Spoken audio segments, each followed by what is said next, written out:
Can I tell you a story about my childhood? I was living in Tesla. I had the experience of being a Boy Scout. And being a Boy Scout, I wanted to do a good deed every day. I was walking downtown and I saw a white woman who was trying to navigate herself off the street, across the street. And I saw maybe she was having problems. She was probably blind. And so I ran across and said, "Lady, can I help you across the street? My one good deed for the day." And she said, "Oh yes, by all means." And we started across the street chatting. And she all of a sudden asked me if I were white or black. And when I told her I was black, she said, "Take your filthy hands off me and let me alone."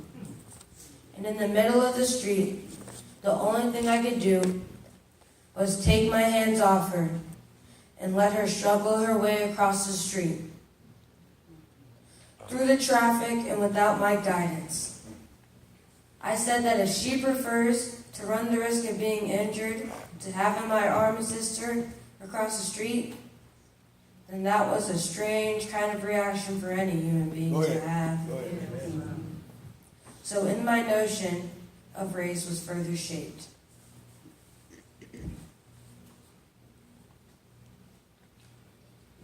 John Hope Franklin,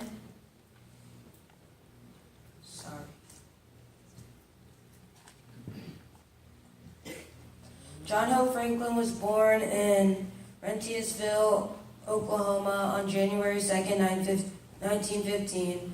His mother was a school teacher and he would sit in on his mother's lessons because he loved to read and write. He ended up attending Harvard and got a doctorate and master's degree in history, even though he wanted to follow his father's footsteps and study law.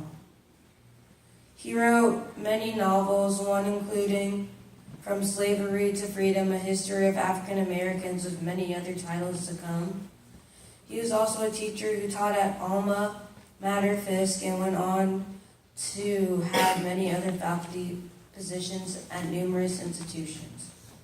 He married Aurelia E.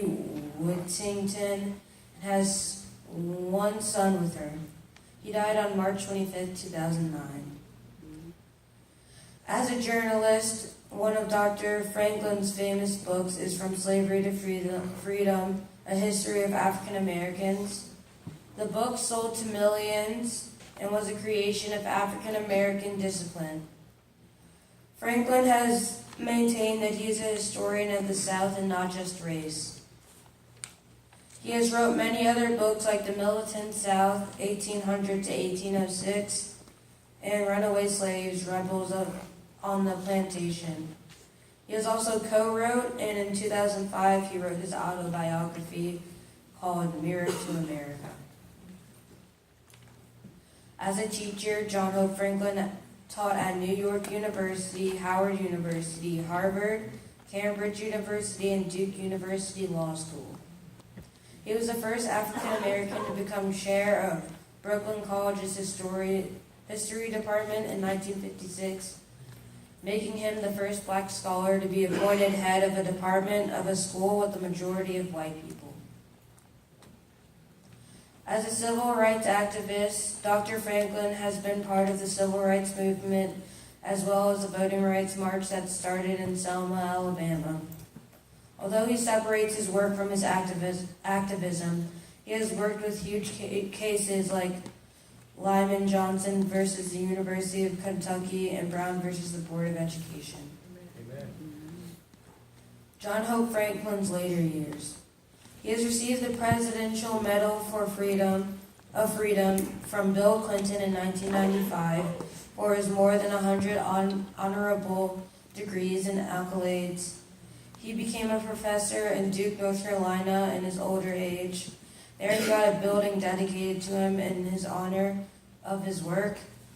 And at Duke, he continued to be the amazing historian, writer, teacher that John Hope Franklin is and will always be. Amen. Amen.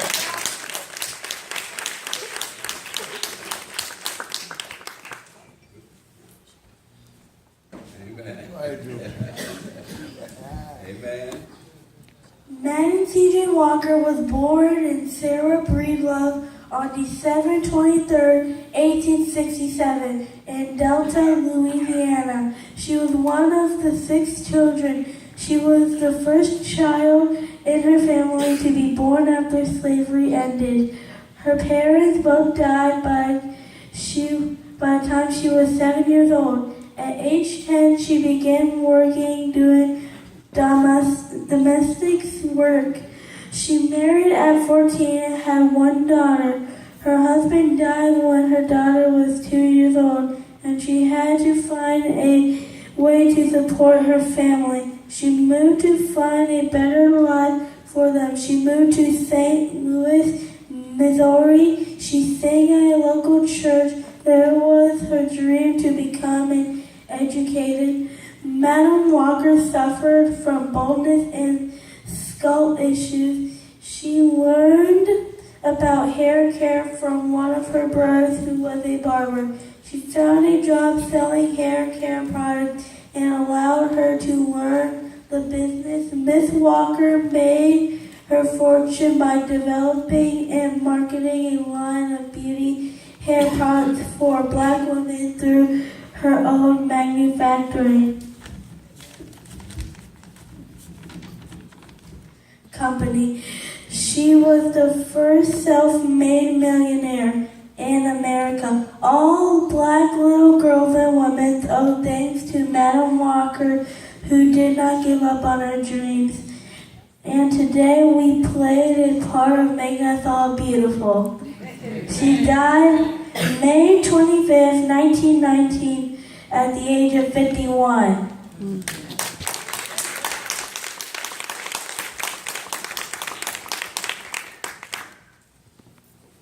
Right. Melanin Magic by Madison Beelan. I'm a black queen, it's running through my black jeans. You can put me in a magazine. Ridicule won't sway me, obstacles can't stop me. We fight with all our might, we truly are a beautiful sight. They question, you're black and smart. Matter of fact, I know science, math, and language arts. We faced adversity all throughout our life, but we still will always put up a good fight.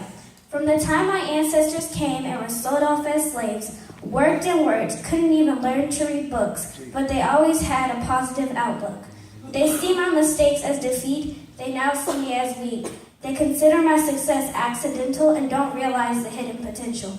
Society or the media can't define me, neither will they break me. My melanin will always remain strong, but sometimes I long for the shooting and the cops just to all stop. But still my melanin will always remain strong. Your words can't get to me, it's not that easy. You still remain defiant, try to break me piece by piece. It's not that easy, you see. We're taught young, listen to what the cops say, Ladybug. I don't want to see my daughter make the news and the judge has no clue. All the stereotypes are whack. Of course, except black doesn't crack. Every day I look in the mirror and thank God for what I'm bound to be, for making me the melanin that I'm so very proud to be.